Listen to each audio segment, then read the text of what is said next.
We're live. Welcome to Let's Get Unstuck, the space where we get real about the things that hold us back, the shame, the doubt, the stories we tell ourselves, and the moments that change us. I'm Tracy Edwards, writer, storyteller, and the voice behind Let's Get Unstuck. And around here, we don't do perfect, we do truth. We name what we feel, we talk about what triggered it, we untangle the story, and we find our way to something lighter, freer, and more honest. And maybe right now you feel stuck. That does not mean you're finished. There's always a way forward. There's always a next step. And that, my friend, will lead you to the person you were always meant to be. And that's what it means to get unstuck. All right. So tonight, I have been waiting for this guest. Daniel B has been back and forth with me for a couple months now, and we've been trying to find the perfect time to tell this incredible story, his incredible journey that he has been through around the topic of ADHD, which I have not had on here. So Daniel grew up in Torrance, California, and he originally started his career in software engineering before eventually shifting into the mental health field after his own struggles with his mental health and searching for answers that finally made sense. What makes Daniel's story powerful is not just that he was diagnosed with ADHD later in life. It is that the years he spent believing his struggles meant something terrible about the person he was. This conversation goes far beyond distraction or trouble focusing. It's about shame. It's about impulsiveness, emotional dysregulation, gambling addiction, obsessive thinking, loneliness, rejection, sensitivity for modern dating, and constantly chasing the next version of yourself, hoping one day you finally feel okay inside your own life. Daniel speaks openly about what it felt like to know exactly what he should be doing while still feeling unable to consistently stop destructive patterns. He also shares how finally understanding his brain changed the way he viewed his past, his identity, his relationships, and the pressure he placed on himself to become someone different in order to feel worthy. There is a lot in this conversation about self-awareness and compassion and accountability and rebuilding and learning how to stop treating yourself like a moral failure for struggles you never fully understood. So, Daniel, thank you for coming on to Let's Get Unstuck with me. And before we dive into your story, I just want you to tell our audience a little bit about yourself because you, like I said, you started in software engineering Yep. and then completely shifted to mental health world. So I'm intrigued. Yeah, I thank you for having me, Tracy. I'm really excited to be sharing with you all, and I'm so glad that there's people here watching and participating in this. Man, I really am looking forward to seeing how this community develops. For me, I like you were saying, I grew up in California, Southern California, to an Asian American family, and my parents always were about, get good grades and everything else will be fine. Get into a good college and things are going to work out. And that's all they knew and it worked for their generation. But when I got into college, I got a really good degree in computer science. I got a really good job after college, but I still was not happy and my life was still not functional. Mm. But I knew the whole time that one second, my camera seems to have uh turned off, but You're fine. Technology malfunctions with me all the time. I swear I'm cursed. right, I will turn this camera back on. Here we go. All right. So I figured out that being smart and getting good grades and is not enough, especially not nowadays. And the world is so complicated, but I knew that I wanted to help people. And I was in big tech and I was wondering, what are we doing? You know, we're just making the rich richer. We're the best minds of this generation are spending their whole lives making billionaires richer and getting people to click on ads. And I felt this existential dread of just like, why am I spending my life doing this? And I wasn't happy because I wasn't having the relationships that I wanted. You know, I couldn't maintain the friendships with the people I wanted to maintain friendships with. And I was struggling with romance. And deep down, I knew that I wanted intimacy and real love, and I couldn't get that. And intelligence was not working for me to get that need met. And that's what led to my crises. And that led me to like depression and not knowing what to do. And in my journey, I started to find clinical psychology. I started to study psychology. I got really interested in it, and it helped my life. I switched careers into becoming a therapist. And through going to school to become a therapist, I had to do my own work, and I Mhm. met clinicians, and they helped me to get on track. And in my clinical psychology school, I was on a group project with 4 people, 3 other people, and 2 of the people in the group had ADHD, and they said, "Maybe you have ADHD too." And that's when I started to, like, look into ADHD. I realized, wow, this makes so much sense of my life, and that's how, I learned about ADHD. I learned that I have it, and it's what caused me to, uh, write my story with ADHD down that you came across, and, thank you for bringing me on to your podcast so that I could share my story. Yeah, no, that's wild. I mean, you how many years did you spend going down the path of software engineering till you decided did you got your degree and then you switched over full on psychology degree or I was in the software engineering field from 2017 to 2020, the end of 2024. I left my job in the beginning of January of 2025. So that's about, you know, 8 8 8 9 years, and then I switched. and so do you have your degree now in, psychology? Or are you So I just finished all of my classes for my master's in clinical psychology, that's but I awesome. still have my, trainee hours to get. So I'm starting to be a middle school counselor in August, and I need to, uh, have some supervised, training while I counsel, uh, students, and then I will technically graduate, April of next year. That is amazing. Are you excited to work with youth? I'm excited, yeah, because 'cause it's been a while since I've worked with youth, and, I feel like kids have a lot to teach us. Because when we get to become adults, we get, all those responsibilities, weigh us down, and we forget how to be kids again. And so I'm looking forward to just sitting with kids and hearing about their drama of, who's dating who and who's gossiping about who, and just having fun with it, yeah.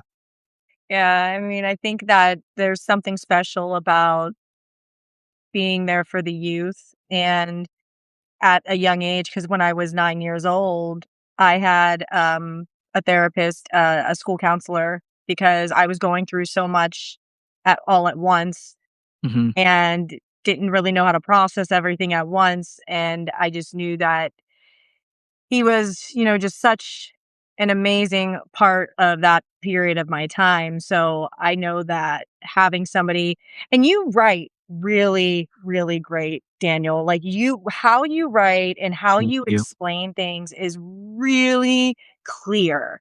And I couldn't think of anyone better to actually work with the youth to help them understand certain aspects of things that they might be troubled with or going through. So I'm excited for you. We'll have to recap on that when you a few months Yeah. into it and see how that's been going for you. Yeah, well, yeah, I'll keep you guys updated. I think there's probably a link to my blog somewhere in the post that people can find, but I'm sure once I start working with kids, I'll anonymously share some insights from working with the youth. Yeah, you have. Yeah, I would love to hear them. Well, with that being said, if you've got your story in front of you, Yeah. I will. Let's go I ahead and just just dive into that. Please take your time and Okay, yeah, no, I can go get started. So, for all of you watching, thank you so much for joining. I'm gonna be sharing my story about with ADHD, and then going into maybe some dialogue with Tracy here about my story and my life experience. So, ADHD has made my life really hard. When I was a boy, one time my mom told me that she thought I was possessed by the devil because I was screaming and I was cursing. I couldn't follow the rules. I broke things. I threw explosive tantrums that nobody could control. And for many years, that was the story of my life, that I was bad and I was disturbed and I was broken. And it took me 28 years and studying clinical psychology to finally learn what had been happening. I had ADHD. At its core, ADHD is a neurodevelopmental disorder. That means that the brain functions differently than it does for a neurotypical person, and it actually changes the way that the brain develops. The name itself, attention deficit hyperactivity disorder, points to a deficit in the brain's ability to regulate attention and behavior. But what people often miss is that ADHD is not just about being distracted, it also is about emotional dysregulation and impulsivity and time blindness and shame, and it has comorbidity with anxiety and depression. And people with ADHD accumulate trauma because they're living a life that people don't understand, and that trauma accumulates over the years. As a preschooler, I was already throwing explosive emotional reactions, and I couldn't calm down in a reasonable time. And my brother would provoke me and call me a crybaby, and I would cry pretty much every day. And I remember sometimes I would curse at him and I knock things over, I'd throw things at him. And I was only 4 years old, but I was screaming profanity sometimes, like, "You I was and my mom was like, "Well, this kid is, like must be possessed. Something's wrong with this kid." And what was happening, though, was that my brain could not regulate my intense emotions. Huh. Other kids could, but I couldn't, and I was also developmentally behind. Parts of my brain, especially in the prefrontal cortex, was slower to develop. But my parents, like, didn't know what was going on. They had no map for how to deal with, a problematic, mischievous child, and they also had developmental issues of their own, which compounded the problem. So instead of understanding what was going on, they reached for these convenient Band-Aid fixes, and that set me back even further. So, for instance, I couldn't sit still during, like, dinner and meals, so my dad put me in a high chair until I was 7 years old, and my parents fought about that. And I was underweight, and he gave me baby formula, and I was drinking out of a baby bottle until I was 6. And I wet the bed, so then I wore pull-ups, eventually only at nighttime during bed, but I was still 6 years old and I was wearing pull-ups, and I didn't ever wanna brush my teeth. I would throw tantrums, and so I ended up with these cavities and sometimes abscesses, and they were giving me amoxicillin, antibiotics. And at the dentist, I screamed so violently that they had to sedate me with injections, which is very unusual in dentistry. So my life was already being organized around my dysregulation before anyone had words for what that was, especially in that, back in the 90s, like, people didn't know about a lot of these things, emotional dysregulation and ADHD. Um, and those problems were not just at school, not just at home, but they also were in school. Yeah. And I got in trouble regularly from the age of 4, and I was, in class in elementary school, I was talking when I wasn't supposed to be. I didn't follow directions. The teachers labeled me as off task, impulsive, lacking self control. They chided me for blurting out answers before it was my turn. And in first grade, I called a kid gay for sitting on another boy's lap. And when confronted by the teacher, I lied and I said, "Oh, I meant happy gay." And so I was getting into trouble doing these impulsive things. In second grade, I touched a girl that I liked her butt, and that got brought up at the teacher parent conference. Um, and it's like now that I look back on that, I was like, wow, that's so problematic. But when I was a kid, we didn't know what was going on. And from age 8 to 13, I got suspended 6 times. Most of those were because of like mini scuffles with other boys in school. People with ADHD aren't necessarily violent, but I had a aggressive father who had anger issues and also an older brother, which maybe played into it. But the point is that I didn't have a model for healthy emotional regulation or healthy conflict resolution at home. So when distress came up in me, the only way that my ADHD brain knew how to resolve it was by acting out. And I didn't anticipate those consequences. And worse, I had been conditioned not to care because I usually got away with things. You know, my parents were too permissive.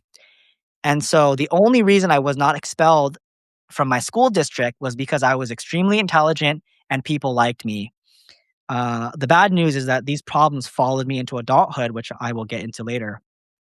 So my intelligence masked a lot of my ADHD symptoms, which led to my late diagnosis. I was 99th percentile in math, science, and writing, Wow. but I struggle with reading because a lot of people with ADHD struggle with reading. You know, they get distracted while they read large bodies, like large chunks of text. But I did get into reading books in third grade. So the only way I could really concentrate on reading is if I really, really was interested into that book. And I think a lot of people with ADHD struggle with this: is that we can concentrate if we're really into it, but we can't concentrate if we're not into it. And so for years I didn't understand this, but this is the way my brain worked. Um, and some people recommend stimulants for ADHD. Mhm. Why do we recommend stimulants for people with ADHD if they're already hyperactive? It's because the ADHD brain struggles to stay engaged with tasks that are not immediately rewarding, but the stimulants increase activity in the brain systems responsible for self control and attention. So for us, boredom often feels unbearable, and we start relying on urgency and anxiety to become the only reliable motivators. But stimulants normalize dopamine transmission and they strengthen systems like the prefrontal cortex that are responsible for reward regulation and self control. So, but before people knew all of this about ADHD and neuroscience, they just thought I was lazy. And so my dad told me that I was just like my mother, like I'm lazy like my mother. And the truth is that my mother and I are not lazy. We just have brains that are wired differently. So both my mother and I are neurodivergent. If you have a parent with ADHD or autism, there is a significant chance that you also will have some neurodevelopmental difference, such as ADHD or autism. But because I was smart, no one thought to look deeper. In 2018, when I first suspected I might have ADHD and shared with one of my high school teachers that I might have it, she said, if you had ADHD, you would not have been able to get into UC Berkeley. She had worked with special education students and jumped to the wrong conclusion. People assume that if I could get good grades and ace tests, that ADHD could be ruled out. But intelligence does not fix executive dysfunction. It only hides it until life becomes too complex to compensate for. And eventually, my life did become too complex. One of the main features of ADHD is time blindness. For someone with ADHD, there's only two times: now and not now. Most people can feel the passage of time like a tide slowly coming in. A deadline gets closer, the pressure builds, and then they adjust. For me, that feeling was absent. If something was happening right now, if there was a person in front of me, if a deadline was today, if a crisis was unfolding, my brain switched on. But if something was happening next week or even tomorrow, it carried almost no emotional weight. It felt theoretical, not real. And this is why ADHD procrastination looks like laziness from the outside, but feels different on the inside. You care a lot sometimes, but you can't make the future feel real enough to act on. So the brain solves this by relying on anxiety and panic. I used to delay week-long assignments and then somehow produce something passable in like the final 2 hours before it was due. Once that deadline became like now or within the next 2 hours, my brain would finally turn on so I could do the work. So for a long time, I thought that procrastination was a time management problem. But for me, much of it was about emotional avoidance. A task is never really just a task, it is attached to anxiety about the future and shame about already having avoided the task for so long and fear that I am falling behind. Because my brain was already low on dopamine, it was scanning for relief. And the longer I avoided something, the more emotional weight it accumulated. A task I skipped on Monday became embarrassment by Wednesday and dread by Friday. And then by the time I needed to do it, I had to overcome all that emotion that was attached to having procrastinated on that task. So I would avoid it even more, and the whole thing would keep growing. And this is what ADHD looked like in my adult life. Not a kid bouncing off the walls, but a grown man sitting at a desk watching his day dissolve in full awareness that it's happening. I would like wake up, shower, and then ignore the dishes in the sink, skip my breakfast, go to work, sit down at my desk, and immediately my day was already getting thrown off track. I would check stock prices, I would check crypto prices, I would message my friends, I would watch YouTube videos, I would gamble by day trading, and then I would go to lunch and get distracted talking to coworkers, and then watch a TV show while I'm eating, and then I would message friends again, and suddenly it would be 1:30 p.m. and I still had not started the tasks that I was supposed to do that day. And then I would go home and then do the same thing with videos and reels and my phone and sometimes porn. And then I would tell myself I would fix it tomorrow, but then tomorrow would come and then the cycle would repeat. So knowing was never the problem. I always knew that when I opened my YouTube or placed this day trade or check my messages that I was like falling behind and not managing my life. But the problem was not my knowledge, the problem was my behavior. As Russell Barkley put it, who is a leading expert on ADHD, he says ADHD is not a disorder of not knowing what to do, it is a disorder of doing what you already know. And that sentence summarized my life. By my 20s, my life had already become completely chaotic, and my outer life was the manifestation of what was going on in my mind, and my mind was chaotic.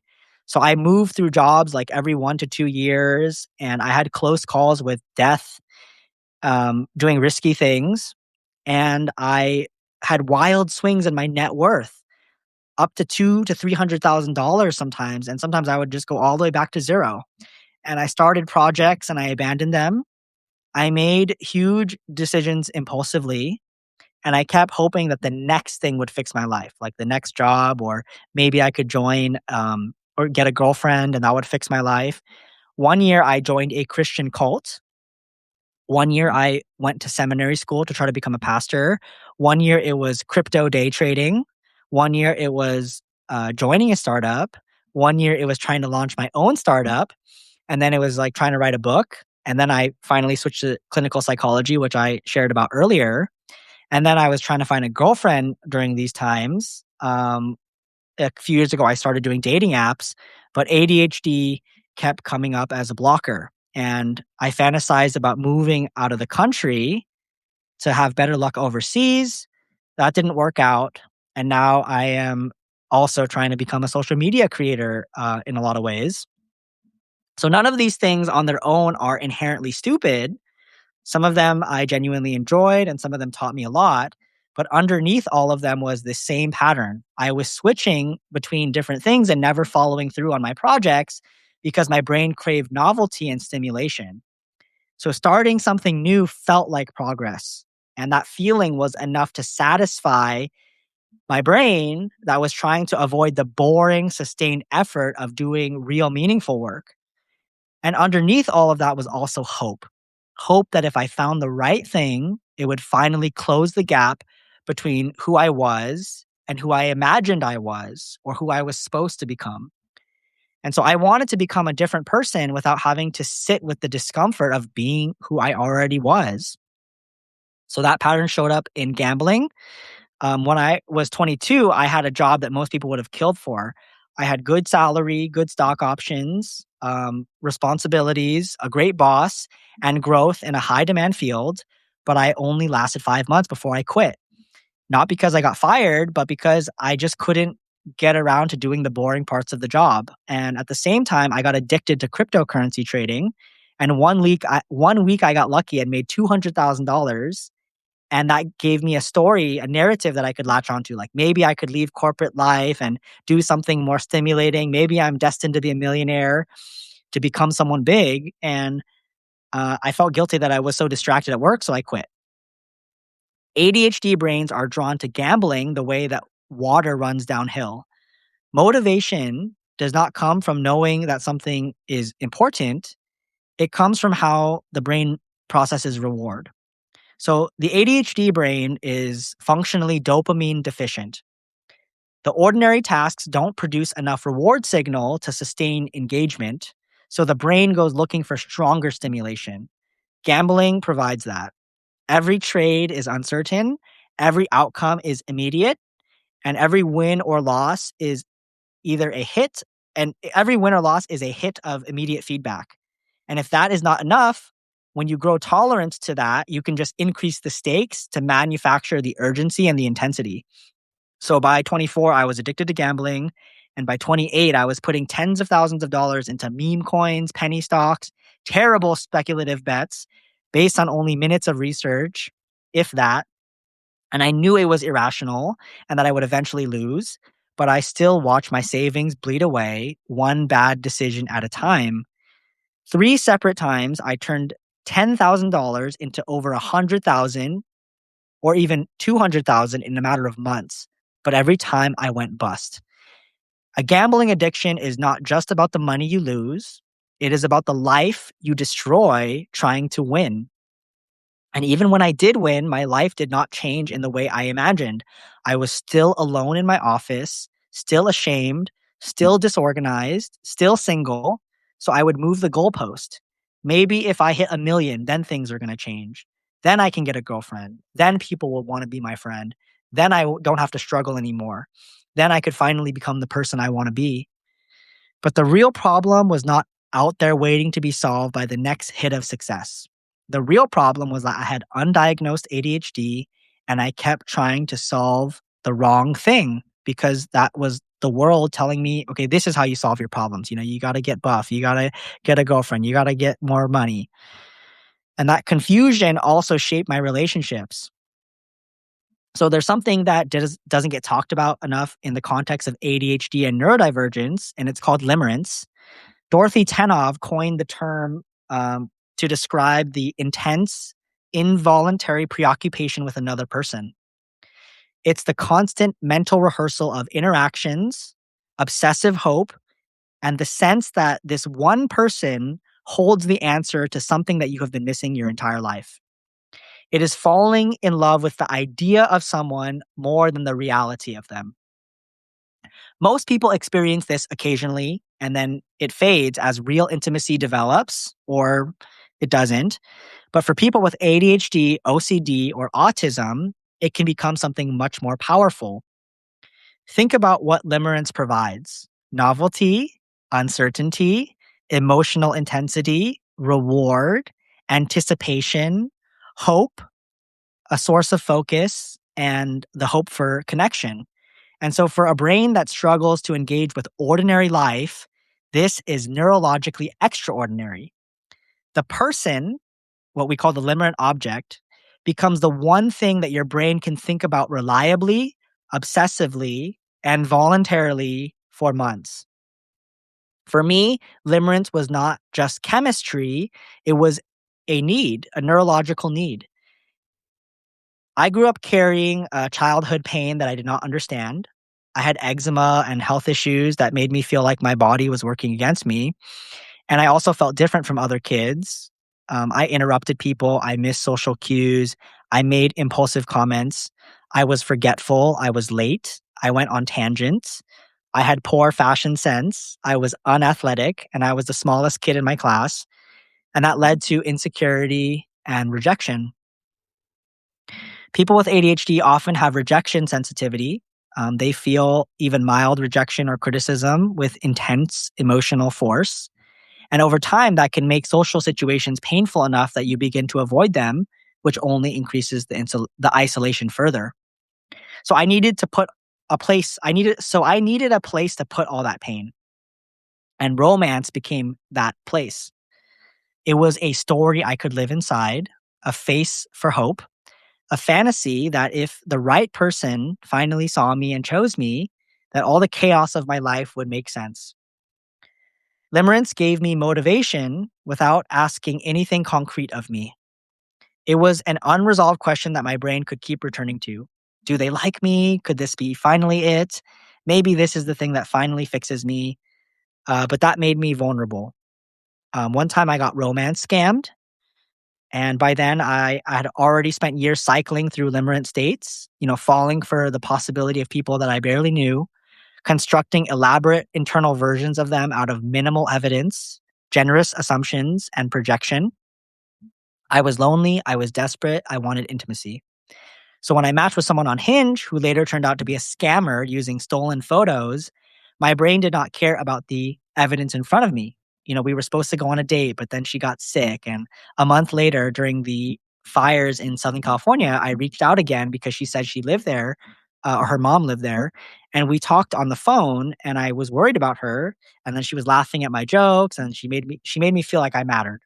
And that was enough to get me scammed. And the scammers understood something important about how my brain worked. They did not ask for money casually, they created urgency. Her mother needed an emergency medical procedure, and the situation was time sensitive. There was a specific amount of money needed and a specific deadline, and it was happening now. And for ADHD brains, urgency is not a red flag or warning sign. Urgency is what we're used to. We only do things in urgent situations. So urgency is the condition under which our brains finally activate.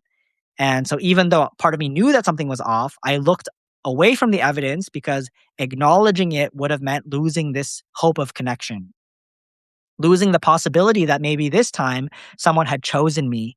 So I sent money more than once, not because I was stupid, but because I was lonely. And because years of limerence had trained me to trust the feeling of connection more than the reality in front of me. ADHD has almost gotten me killed more than once too. In 2017, I was in Croatia with my family on an island called Lokrum, and people were jumping off a cliff into the Adriatic Sea. I had never done a backflip off a cliff, but I did one anyway because I was thinking about a girl back in California and wanted to impress her on social media. So my brain did the calculation in about 2 minutes. I want attention. Everything will be fine. This will make me interesting. But in the moment, it felt harmless, but I could have died. I did a blind backflip off a 10-meter cliff into water of unknown depth in a foreign country on an island. And I did not even know how to swim that well. And I did this twice. You can see that photo on my Facebook, by the way. Um, Other times I drove on the freeway sleep deprived and drifted toward the concrete divider just before jerking away and correcting the wheel. In each case, I knew the safe choice, but seeing and doing happen in different parts of my brain, and those parts don't always communicate in time. And this is what people misunderstand about ADHD impulsivity. It is not ignorance, it is acting impulsively even when you know better. And that pattern sat underneath everything in my life: the gambling, the abandoned projects, the risky decisions, the sleep deprivation, the shame. Because what undiagnosed ADHD creates over time is not just dysfunction, it's shame. And when you grow up hearing that you're careless, lazy, irresponsible, selfish, impulsive, not trying hard enough, eventually you believe it. You internalize your failures not as a symptom of a disorder, but as proof that you're morally defective. And that shame shaped my identity. People told me that I was gifted, destined for great things, and special. So when I kept failing in adulthood, it was deeply confusing. If I was so smart, why could I not just do what other people did? Why could everyone else make a to-do list, work through it, and go home to their family, go to bed? Well, I could not even keep my life together in basic ways. So the answer I settled on for years was character. I was lazy, undisciplined, broken at the level of willpower. But getting diagnosed with ADHD about a year and a half ago changed that. It did not fix my life, but it helped me move on from shame. It gave me a new lens through which to see my past, why that stuff kept happening, and it showed me that other people experience this too. Mhm. Diagnosis did not change who I was, it changed what I was trying to fix. Because the hardest problem about having ADHD is that you keep trying to solve the wrong problem. You keep thinking the answer is to try harder, to become more disciplined, to finally mean it this time. But the gap was never about conviction, the gap was structural. Discipline is what you exert, structure is what you build. Mhm. And when you know something completely and still not do it, when willpower has failed you more times than you can count, eventually you stop waiting for motivation to save you. You start building scaffolding. The most useful concept I found for managing a brain like mine comes from Greek mythology. Odysseus, sailing home from Troy, knew his ship would pass the island of the Sirens, creatures whose song was so beautiful that sailors would steer toward it and wreck on the rocks. He knew that once he heard the music, he would not be able to resist. So he did not rely on knowing better. He had his men tie him to the mast before the sirens came into view, before the temptation arrived. He built the constraints before he needed them.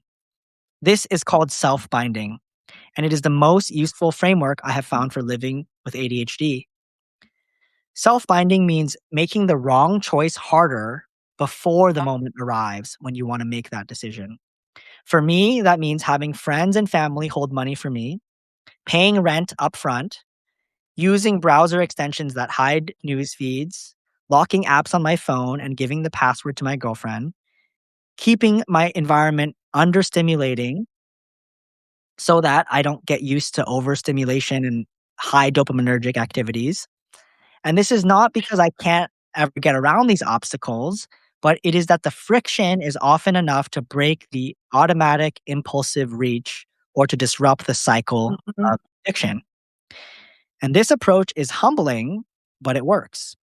Odysseus, tied to the mast, was screaming to be untied, but he survived because he had built the structure before the moment of weakness.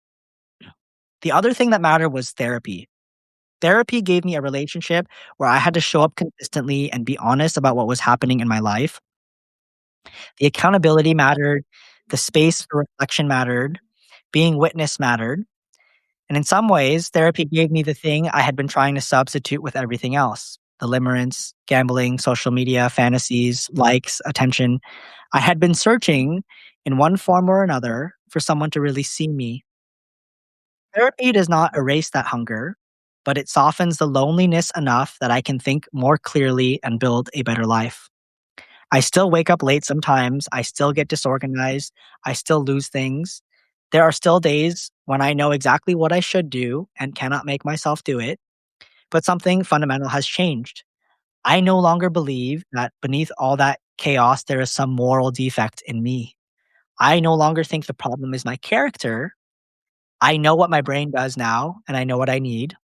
I don't need more willpower. I need better systems. I do not need more self hatred. I need more humility. Humility to say, I know what I am like, and I know where this goes, and I'm going to build around that accordingly. I also have had to accept that my life may never look like the life I once imagined for myself. And eventually I learned that this is okay. The point is not to become neurotypical. The point is to build a life that is livable, honest, and stable with the brain that I do have. If you recognize yourself anywhere in this, I want you to know that you are not alone. A lot of what looks like laziness is pain. A lot of what looks like irresponsibility is executive dysfunction. A lot of what looks like chaos is a nervous system trying to survive without the right map. And sometimes the beginning of rebuilding your life is just finally learning the right name for what has been happening to you all along. Daniel, that story, it's not even a story, it's your life. Like, I said earlier, are so many layers to what you just shared. But like the one thing that just kind of like sticks is really just how often you interpreted your struggles as a character flaw instead of realizing that there was actually something deeper happening underneath it all. And this has been like your whole life up until a couple of years ago. So, Yeah. like, what you've been it's really interesting to me that in a short kind of period of time that you've been able to tune into yourself so much that you've been able to take what you've recently been diagnosed with and finally integrate that into all of your thoughts and the remarks that have been said to you, or your behaviors that you have noticed, but just didn't really have the words to put to it. Um, and you said at one point that you thought that you were failing at being a person. And Mhm, honestly, I think a lot of people can really relate to that feeling more than they admit. mhm. So when you look back now, what emotions come up realizing how long you carried the shame before understanding what was really happening? Yeah, I mean, Tracy, that's thanks for saying that. I think it gets complicated because, one of the reasons for that was in college, freshman year of college, I joined a highly authoritarian church, and it was kind of a cult, honestly, and I think that also complicated it because, you know, in that church, everything was about sin, like, if you're not doing this, then you're being a sinner, and so, religion adds another layer of, complexity to this. I don't know if we have time to go into religion, but in terms of, character flaws and the emotions, I mean, now I feel a lot more peace, Mhm. and I don't know if God is out there and if God is, the judge, but I know that I'm doing the best with what I have, and that, none of us can go back in time and make different choices. I have to move forward, and even though I made a lot of mistakes in my life, now that I know that my brain is wired differently and my family of origin had some big issues, I let that shame go, and I feel glad that that God or the universe led me into clinical psychology Yeah. and put those people in my life who showed me what ADHD was, and that I had the support that I needed to think about my life, reflect, and process the trauma and grieve the past and grieve the dreams that I had, of all the things that I wanted, like to fall in love with this epic romance, and I had to grieve all that, recognize that, it wasn't my fault. Maybe part of it was my fault, but most of it was not my fault. All of us are doing the best with what we have, and I let it go, and I feel peace now. But it did take a couple years of maybe a few years of struggling and Mhm. just feeling like I'm never gonna figure it out and there's no hope. Um, Well, I but I mean, don't shame know. changes the way people interpret their entire identity. I mean, it's interesting because and also a diagnosis, it may not just erase the pain, but it completely changes the lens of people that people use to view, like, themselves, and I think that that's kind of what you've been doing, right? Like Yeah, I mean, there's a few things going on. I think, ADHD was one of the things I was diagnosed with. The interesting thing is that before I learned that I had ADHD, I thought that it was just because I was very high in narcissism, like being irresponsible with money and doing impulsive things and, um, you know, hurting people and all these things. I thought I was okay, I'm just a narcissist. Um, I will say that, I'm slightly above average in narcissistic traits, but after I, healed and learned that I have ADHD, I realized, wait, it's like it's more complicated than that. And Mhm. I think all of us can relate to, doing things that are irresponsible or selfish and wondering where this is coming from. For me, I realized that part of it was because my brain was wired differently, part of it's trauma. And a diagnosis, it doesn't fully describe life because I think that every single person's story and family of origin in life is different. So we can't always hide behind a diagnosis, but a diagnosis just gives us like a general direction of like what might be going on. But I would say that there were a few things going on in my life that I had to process of why I was doing all these things. Well, yeah, I mean, the diagnosis is, I mean, um, it's one of those double-edged swords because it's a diagnosis is like, I don't wanna know it, but I actually wanna know it because as soon as I know it, I know how to work on it. And, like, I think that that's kind of that blessing in disguise where it's like you finally have that answer so you can just take that what you've learned about yourself and now, integrate it in a way that allows yourself to forgive yourself. You know Yeah. what I mean? Like, because those weren't your like those it wasn't it was you, but there was a reason why it was happening. Yeah. Yeah, the diagnosis did help me. Right now I have a girlfriend I love this. and the truth is that honestly, I still get distracted, right? Like my brain is still my brain and my Sure. personality is still my personality. And sometimes I get distracted and I go on social media or I edit some videos or I go out with my friends or I talk to my friends or I watch a sports game and she um certain times where she's getting emotional like she thinks that I don't love her enough or I'm not caring about her because her love language is quality time.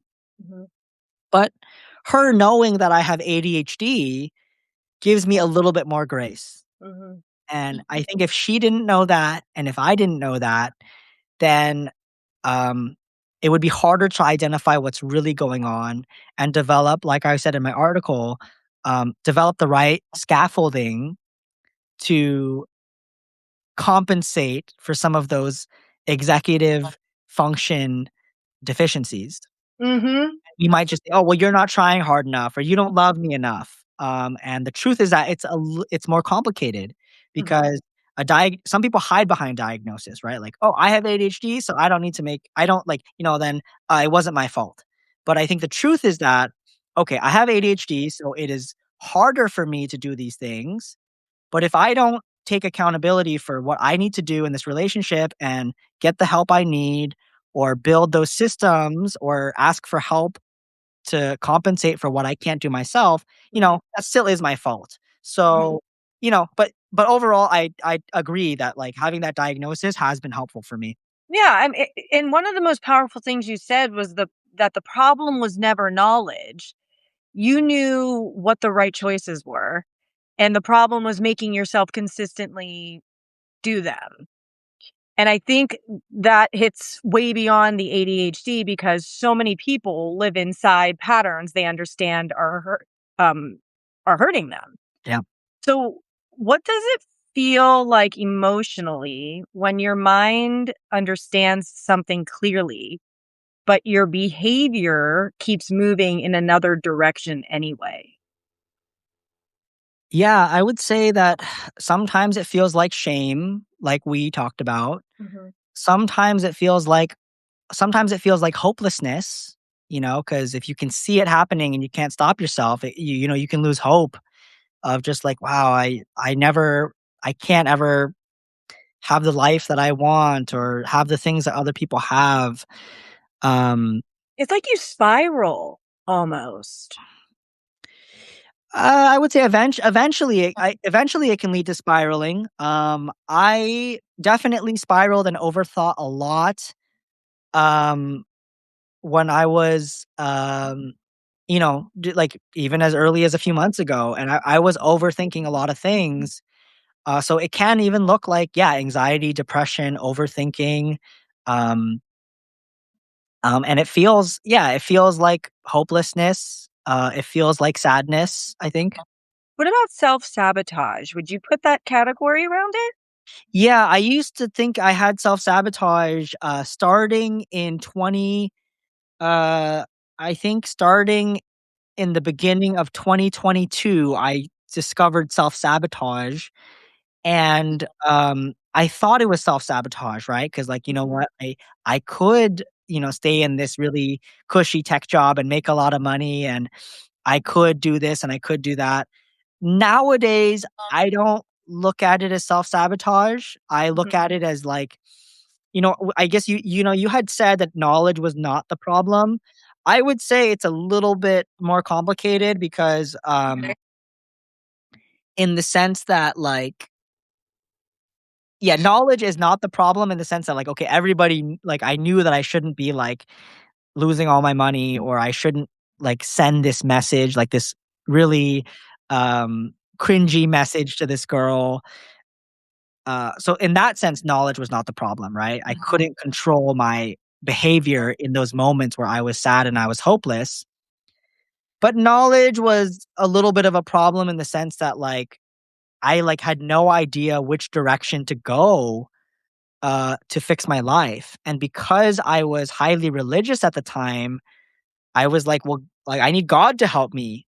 I Mhm. need God to intervene because I don't know. I don't know what else to do.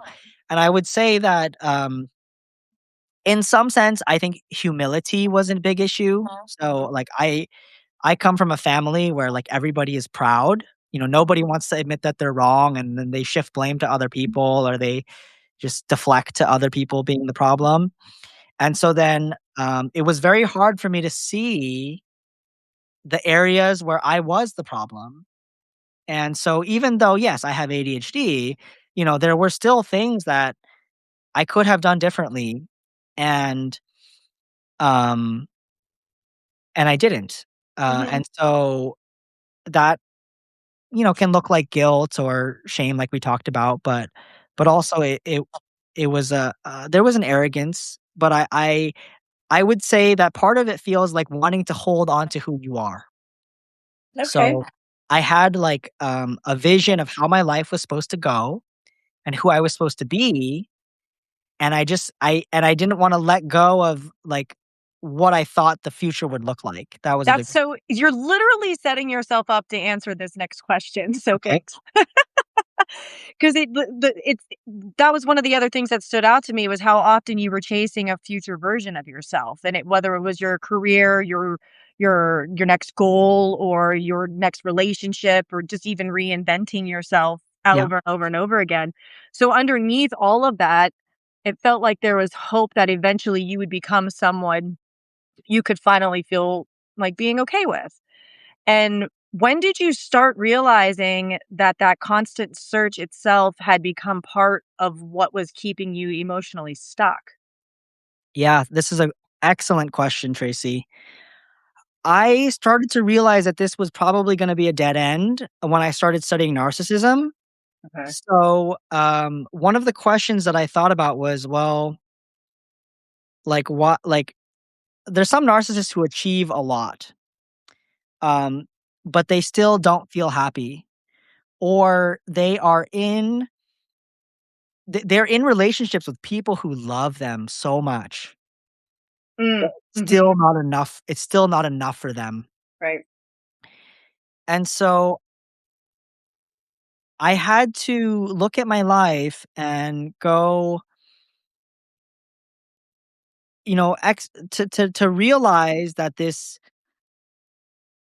that external validation was maybe not the real problem in the Mhm, sense that it's like a never-ending hole that you're trying to fill. Like if I just find the right girlfriend or I just find the right job or I just finally become an influencer or a mhm, startup millionaire like that, then I will feel happy. And I was looking at the data that shows that people who chase these things don't end up that much happier than when they didn't have those things. But nevertheless, it was still impossible for me to let it go. Like I still mhm, wanted to I still like, even to this day, like, I still want more followers and I still can get less happy and, like, still feel like I want a better relationship or, um, more accolades or more recognition from my family, but I have with that self-awareness, Mhm. I have gone to therapy and I have, um, tried to keep reflecting, keep trying to be grateful for what I do have, and I would just say that I got really lucky and through some life experiences and never giving up and trying new ventures, that eventually I was able to build more internal, um internal resilience and, like, internal self-esteem, Mhm. just always with the back of in the back of my mind knowing that it has to be done, that, like, one day I have to find myself and I have to feel like I am enough, in conjunction with people telling me, like, "Hey, like, I see that you're really gifted and I you've changed my life so much." And then in conjunction with me asking for help, Mhm. hiring help, and then starting to see more and more success in my own life, it has helped me to realize, okay, you know what? I can do it. I am enough. And yes, maybe I won't have all the things that I wanted, but I can still be happy and at peace and have enough. So, like, I moved to, like, a place that was really nice and has a nice view and, uh, like I said it earlier, it doesn't fix everything, but it just started to slowly by slowly, you just start to feel better about yourself and realize that, you know what? I grieved the life that I couldn't have, but I started to find a new path that I was more okay living with. And Mhm. so switching careers helped me. I like helping people. I'm still interested in psychology.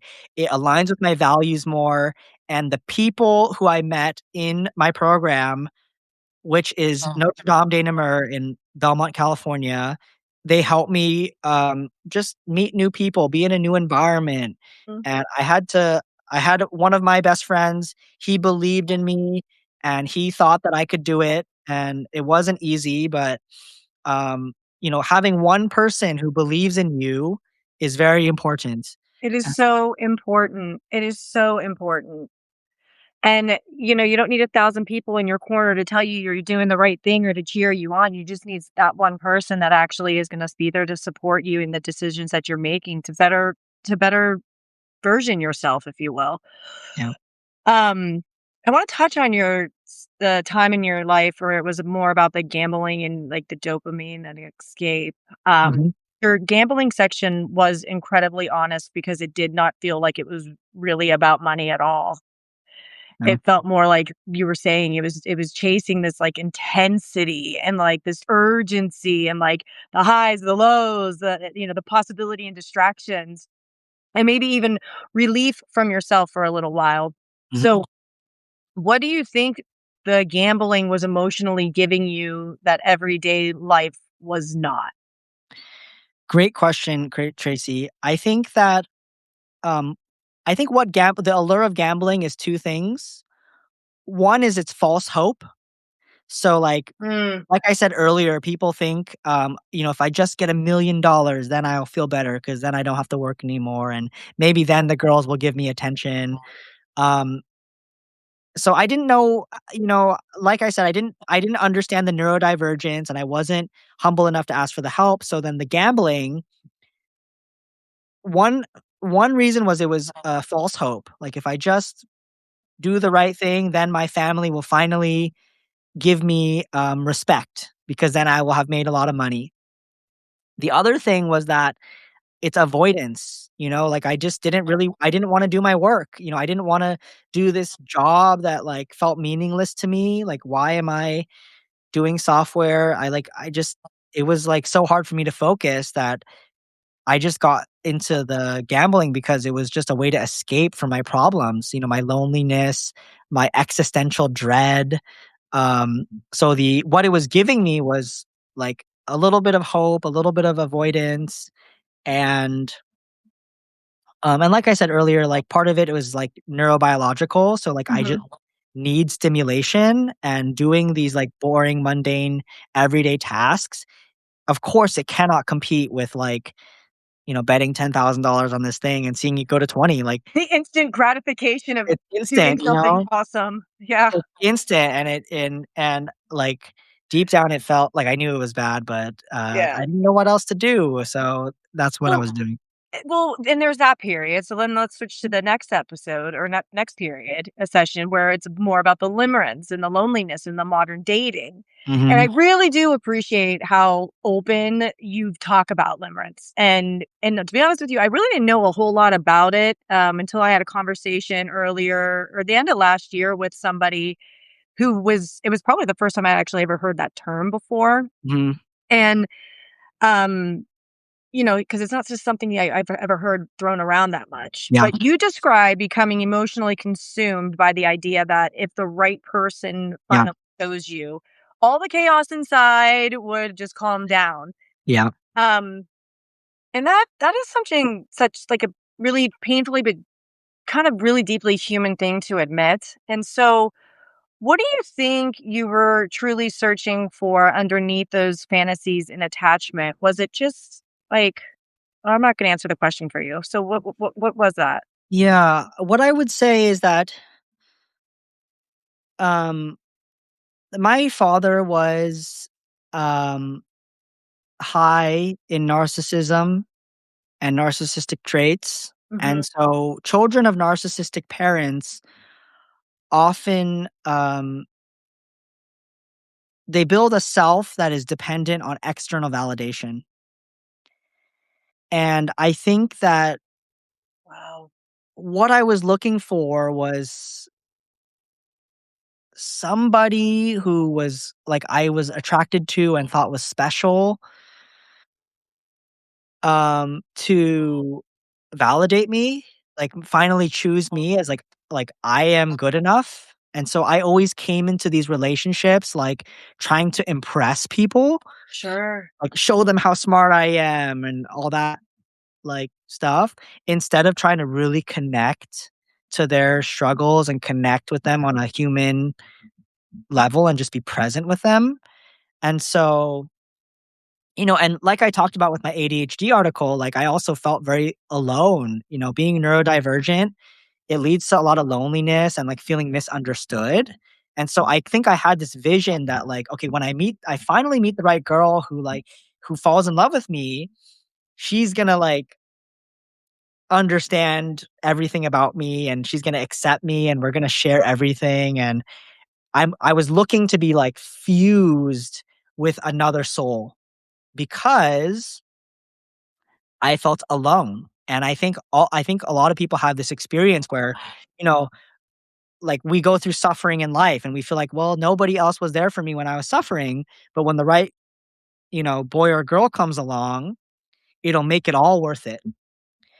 And so because I hadn't processed my own grief and my own childhood yet, and I hadn't figured out my own life, I thought, well, you know what a quick fix is? A quick fix is when a pretty girl who is like special comes in and we can connect and we can feel good and we can have an epic romance and fall in love. And so the limerence was, I was looking for another type of drug. So, you talked about going from gambling to something else. And I think the theme here for me was that in a lot of ways, all these different things like needing external validation and gambling and limerence, a lot of it is just connected to wanting to feel something real and wanting to feel alive and wanting to feel valuable. And that's what I was looking for. That is so amazing to hear you say that all of those extremes were all coming from a similar place. And I mean, and it could simply have just stemmed from the fact of the lack of what you wanted to get when you were younger from your family, you weren't getting. Yeah. And so it kind of stacked up and you were trying to get it wherever you could. Like, I totally can see this listening to what you're saying. Yeah. Um, in your story repeatedly came back to shame, which you and I can offline about this and talk for ages because, I struggle with that. And it's not just struggling, but believing those struggles meant you were lazy Mhm. or irresponsible, selfish or Mhm. broken, excuse me, Yeah. or morally failing somehow. And I think a lot of people feel that or have felt that. Like there's times I feel that. But how much of your adult life do you think was shaped by trying to outrun shame? In a lot of ways, all of it, like, Mhm. um,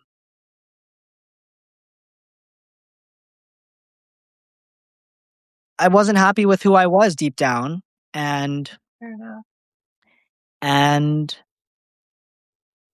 I was thinking that becoming rich would, mm, show that I was valuable, or, uh, having a girlfriend would make me happy, and I talked about a little bit about religion, but, a lot of religion for me was alleviating shame, being able to confess to God or people Mhm. at church that, "Hey, I'm watching porn," or "I'm doing this," or "I'm, distracted," or "I'm losing focus," and having them say, "God forgives you, and, you're gonna go to heaven, and everything's gonna be alright." Like, a lot of that was to escape this feeling of shame that I was letting down my community and letting down my family and letting myself down,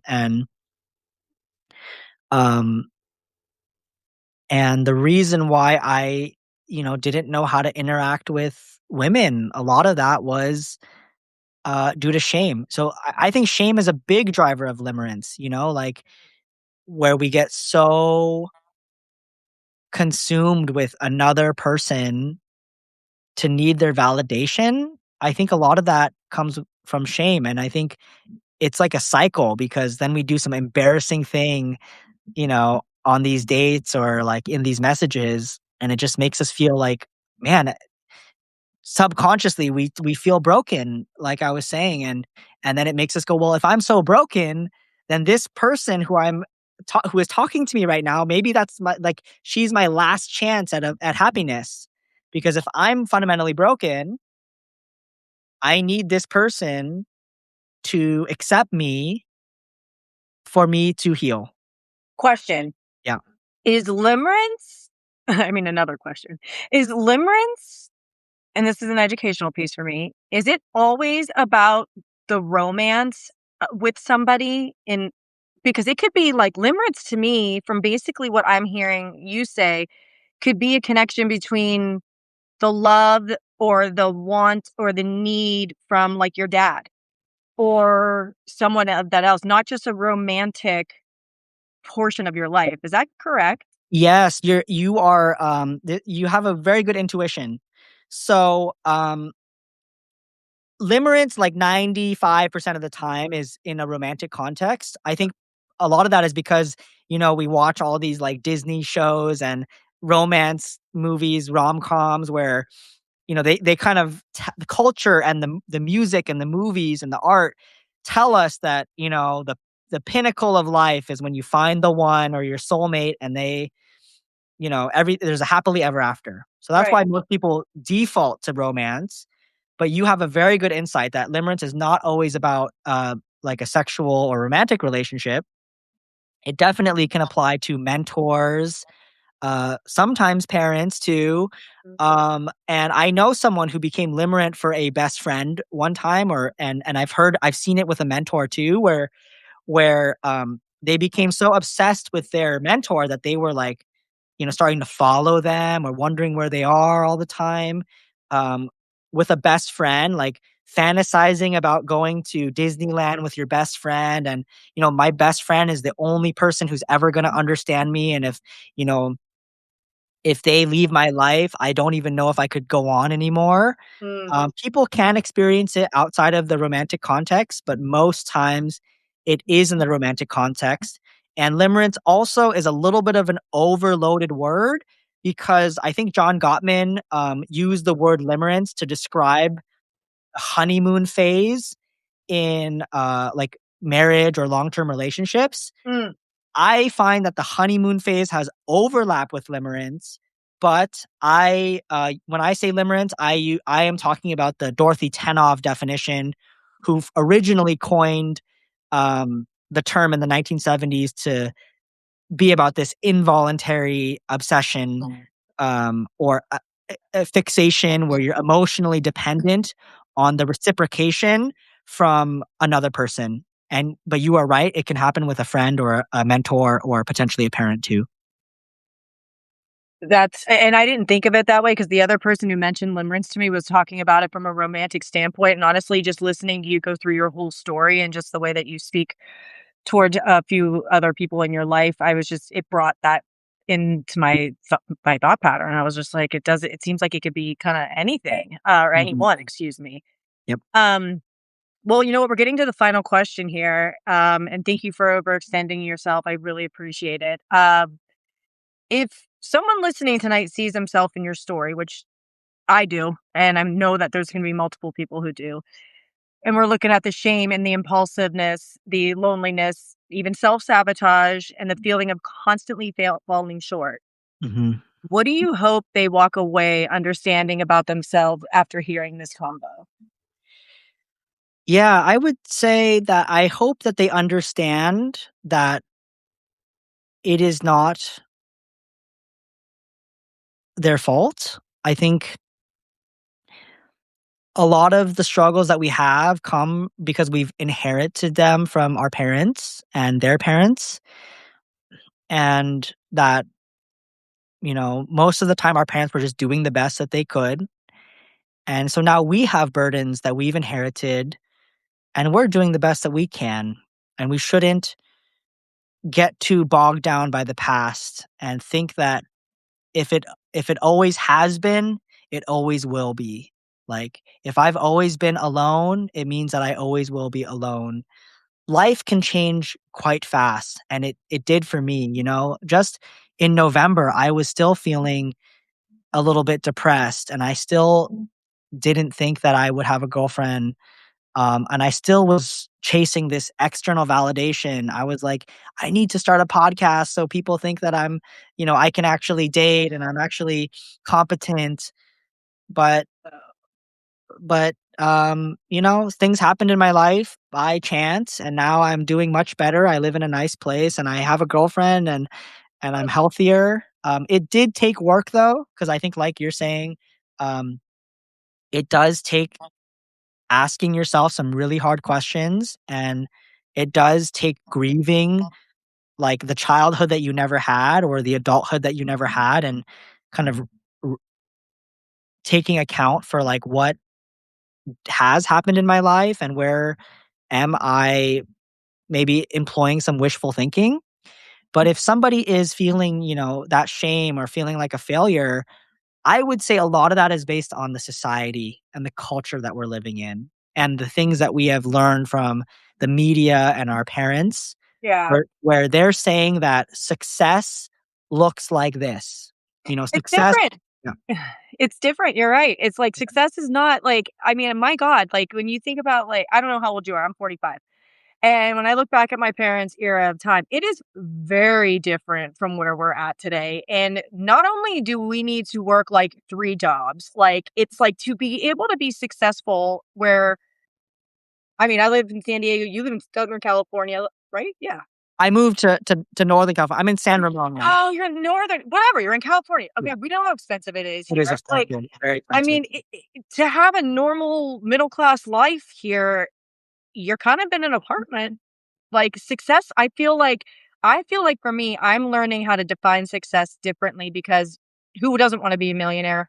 Who doesn't wanna have things greater in life in their, from the societal from s outside looking in, but my Yeah, point is that, I think that it's that we have to look at defining success differently, and it's not about the material side of things, it's about the life that we wanna design for ourselves and the happiness that we put within it and around us. I mean, that to me is living a successful life. And I mean, it just can't be about the money anymore because I don't know. Yeah. Yeah, and that's my personal value too. I mean, I think that if someone is defining their life by, are they making a lot of money or do they love their job? You're right. The times have changed. And personally, my personal value is if you're being kind to yourself, you're being kind to others, you're already ahead of most people because being kind in this world that is really hard to get by for most people nowadays, if you can stay kind and you can still be honest and you can still hold on to hope in humanity and in your own like goodness and being able to persevere through all the struggles of life, you're doing well. I agree. I agree. I think that we put way too much pressure on ourselves, and I think that people just need to learn how to define what success looks like for them from a standpoint other than a monetary, materialistic viewpoint. I've always said, "Be cool, be kind, be humble," and I've always stood by that.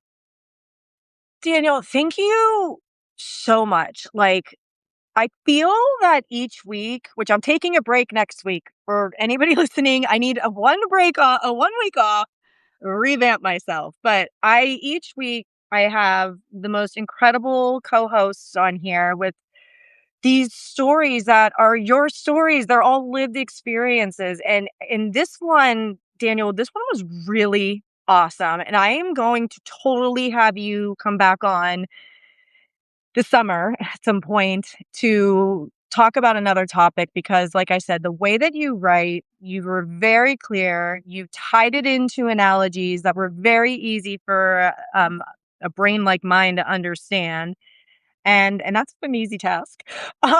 So before we split tonight, is there anything that you want to add? Like, is there anywhere that anybody can find you? I know you're finishing up your hours and then you're going to be the clinic. You've got your license and you're ready to go. But how can people get a hold of you aside from, Daniel here, Ye Psychology? So if you guys, he's in the corner, just tap on him and follow and subscribe. Yeah, I you can find me on YouTube or Instagram or TikTok. You just look up Daniel Yee Psychology, and I'm sure something that I have will pop up. I am not a licensed therapist yet, like you're saying, but I am starting a coaching service. Yep. So if people want, my advice or just my input on the problems that they're dealing with, I have a pretty strong network, so I can refer them to people who can probably help them with the particular area they're struggling with. But I'm also here as a friend. So people can email me at danielyeepsych@gmail.com. But my website is danielyeetherapy.com. And you can find me on Substack, YouTube, TikTok, Instagram, Daniel Yee Psychology. I love it. And I didn't know you were on TikTok. Now I have to go back in and retag everything. But Oh, no, no, no. anyway. Don't worry about it. No, it's, it's fine. There's too many platforms nowadays. So. There is. Thank you again. So I'll end tonight, guys. If there's something that you heard today that made you think or feel great, that's the point. Getting unstuck isn't about fixing yourself. It's about understanding yourself and forgiving yourself so you can grow into the best version of the person you're already becoming. What I will say is there is always hope. There's always a light ahead. And so for more real conversations like this, please subscribe to my blog. It's not this one on Substack, but it's letsgetunstuck.blog. It's free. And that is where I share every story, every post, and every live episode. I'm Tracy Edwards. This is Daniel Yee. This is me. This is my truth. And thanks for joining us tonight. Bye. Good night.